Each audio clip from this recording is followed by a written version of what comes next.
shacabkii ku xirnaa xarunta Daarul Khayr qaybteeda bukaan socodyada lagu cilaajiyo ayaa laga dareemayaa maalmahan dambe dhaqdhaqaaqyo saxmad badan geliyay habsami u socodka howlihii kale xarunta ka socday iyadoona loo sababeynayo in uu qof kasta u xusul duubayo siduu lambar 1 uga noqon lahaa dadweynihii ka faa'iideysanayay sheekha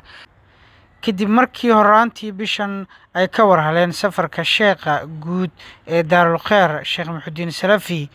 kaasoo diyaar garow ugu jira sidii bisha soo socota ee sanadka cusub miilaadiga 2023 haddii Allah awood leh uu raali ka noqdo farac cusub Daarul Khayr uga daahfuri doono magaalada Baydhabo ee xarunta kumeel gaar ku ah maamulka Koonfur Galbeed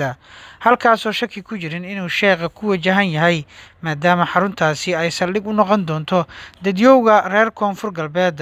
isla markaana sheekha maalmaha uu halkaasi joogayo ay ka dhigan tahay inay xarunta bixin doonto qayb ka mid ah adeegyadii looga bartay xarunta dhexe ilaan magaca mugga weyn ee Daarul Khayr ayaa xambaarsan adeegyo kala duwan oo isu sintan mid walbaayna qiimo weyn ayuu ugu fadhiyaa bulshada Soomaaliyeed marka hore xarunta Baydhabo boosaska qaabilsan dhaqan toosinta ee ku lifaaqan tarbiyantooda waxbarashada diiniga iyo maadiga isugu jirta cilaajinta shakhsiyaadkii shayaadiintu falaageeyeen iyo qaybta bukaan socodyada shifada dhexdeeda hoolkii weynaa lagu cilaajin lahaa maalin walba looga dhisay laguna daabulay agabyadii sameecaduhu ugu muhiimsanaayeen inkastoo hiigsiga madaxda Daarul Khayr uu yahay weli in ay u dhameystiraan si aayar ah dhammaan tiirarka kale ay ku taagan tahay midda caasimadda oo kale balse guul u tahay madaxda Daarul Khayr uu ugu horeeyo milkiilaha iyo aasaasaha mudane Maxamed Shire Cali isagoo labadiisa gacmood midna ku ballaarinayo fidinta jaranjarooyinka iyo gaarsiinta ilaa heer deegaanadooda xarumo laga hirgelinayo dadka Soomaaliyeed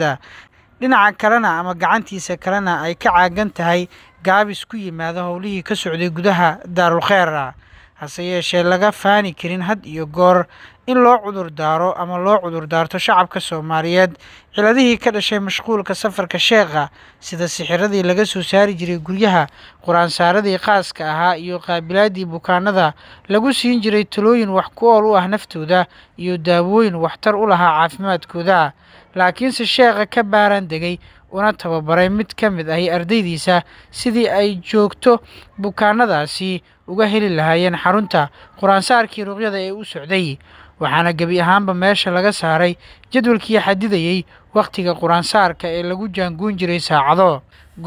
goortaad soo gaartidna waad helaysaa sheekhaasi oo 24 saac ku sugnaan doono gudaha xarunta Daarul Khayr ee nabaaxiga isgoyska xoosh ee laamiyaraha suuqa ariga Sheekh Muxudiin Salafi waxaa laga sugaaba maalmaha nagu soo fooda leh ayaa ah khudbadiisii sagootinta ee reer Muqdisho halka durbaba qabanqaabada soo dhaweynta sheekha ay ka bilaabatay magaalada Baydhabo haddaba wixii faahfaahin intaasi dheeri ah fadlan kala soo xiriir call centerka xarunta Daarul Khayr nambarka shaashada kaaga muuqda